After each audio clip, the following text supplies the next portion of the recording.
بسم اللہ الرحمن الرحیم۔ نبی کریم صلی اللہ علیہ وسلم جب غسل فرماتے تو آپ پہلے اپنے دونوں ہاتھ دھوتے، پھر اسی طرح وضو کرتے جیسا نماز کے لیے آپ وضو کیا کرتے تھے، پھر پانی میں اپنی انگلیاں داخل فرماتے اور ان سے بالوں کی جڑوں کا خلال کرتے، پھر اپنے ہاتھوں سے 3 چلو سر پر ڈالتے، پھر تمام بدن پر پانی بہا لیتے۔ نبی کریم صلی اللہ علیہ وسلم نے نماز کے وضو کی طرح ایک مرتبہ وضو کیا، البتہ پاؤں نہیں دھوئے، پھر اپنی شرمگاہ کو دھویا اور جہاں کہیں بھی نجاست لگ گئی تھی اس کو دھویا، پھر اپنے اوپر پانی بہا لیا، پھر پہلی جگہ سے ہٹ کر اپنے دونوں پاؤں کو دھویا۔ آپ کا غسل جنابت اسی طرح ہوا کرتا تھا۔ میں اور نبی کریم صلی اللہ علیہ وسلم ایک ہی برتن میں غسل کیا کرتے تھے، اس برتن کو فرق کہا جاتا تھا۔ میں ابو سلمہ اور حضرت عائشہ رضی اللہ عنہا کے بھائی حضرت عائشہ کی خدمت میں گئے۔ ان کے بھائی نے نبی کریم صلی اللہ علیہ وسلم کے غسل کے بارے میں سوال کیا تو آپ نے صاع جیسا ایک برتن منگوایا، پھر غسل کیا اور اپنے اوپر پانی بہایا۔ اس وقت ہمارے درمیان اور ان کے درمیان پردہ حائل تھا۔ امام ابو عبداللہ بخاری کہتے ہیں کہ یزید بن ہارون بہز اور جدی نے شعبہ سے قدر صاع کے الفاظ روایت کیے ہیں۔ وہ اور ان کے والد جناب زین العابدین جابر بن عبداللہ کے پاس تھے اور کچھ اور لوگ بھی بیٹھے ہوئے تھے۔ ان لوگوں نے آپ سے غسل کے بارے میں پوچھا تو آپ نے فرمایا کہ 1 صاع کافی ہے۔ اس پر ایک شخص بولا یہ مجھے تو کافی نہ ہوگا۔ حضرت جابر رضی اللہ عنہ نے فرمایا کہ یہ ان کے لیے کافی ہوتا تھا جن کے بال تم سے زیادہ تھے اور جو تم سے بہتر تھے، یعنی رسول اللہ صلی اللہ علیہ وسلم۔ پھر حضرت جابر رضی اللہ عنہ نے صرف ایک کپڑا پہن کر ہمیں نماز پڑھائی۔ نبی کریم صلی اللہ علیہ وسلم اور حضرت میمونہ رضی اللہ عنہا ایک برتن میں غسل کر لیتے تھے۔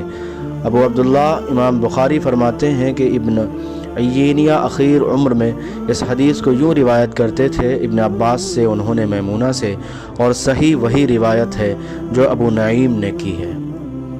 رسول اللہ صلی اللہ علیہ وسلم نے فرمایا میں تو اپنے سر پر 3 مرتبہ پانی بہاتا ہوں، اور آپ نے اپنے دونوں ہاتھوں سے اشارہ کیا۔ نبی کریم صلی اللہ علیہ وسلم اپنے سر پر 3 مرتبہ پانی بہاتے تھے۔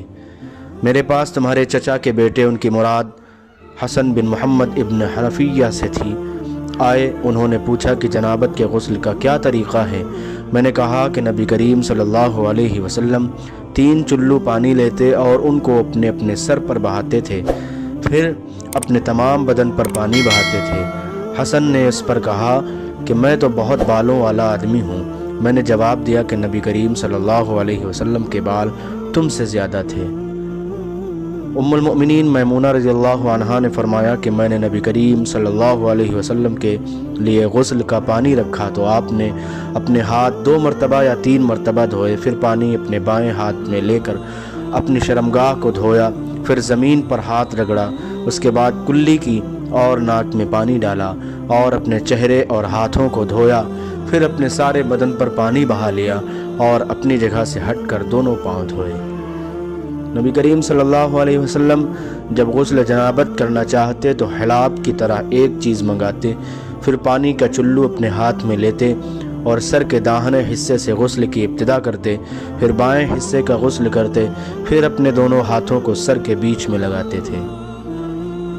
میں نے نبی کریم صلی اللہ علیہ وسلم کے لیے غسل کا پانی رکھا تو پہلے آپ نے پانی کو دائیں ہاتھ سے بائیں پر گرایا، اس طرح اپنے دونوں ہاتھوں کو دھویا، پھر اپنے شرمگاہ کو دھویا، پھر اپنے ہاتھ کو زمین پر رگڑ کر اسے مٹی سے ملا اور دھویا، پھر کلی کی اور ناک میں پانی ڈالا، پھر اپنے چہرے کو دھویا اور اپنے سر پر پانی بہایا، پھر ایک طرف ہو کر دونوں پاؤں دھوئے، پھر آپ کو رومال دیا گیا لیکن آپ نے اس سے پانی کو خشک نہیں کیا۔